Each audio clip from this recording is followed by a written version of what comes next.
why we need the church of the Lord Jesus Christ. As I quote in Matthew 16 verse 18, "Upon this rock I will build my church, and the gates of hell shall not prevail against it."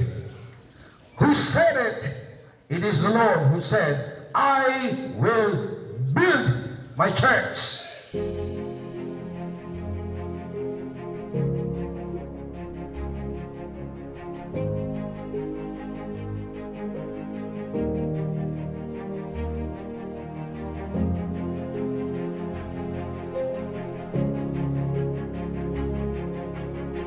Malaking persyento na totoo talaga sa Diyos kapag ang Biblia po ay isinama niya sa inyong buhay.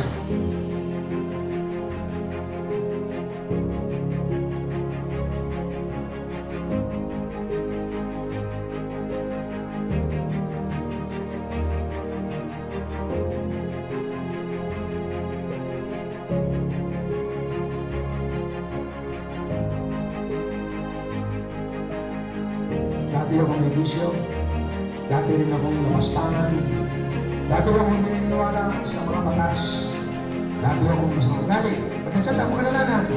Pero dumating si Kristo, nabago ang buhay ko.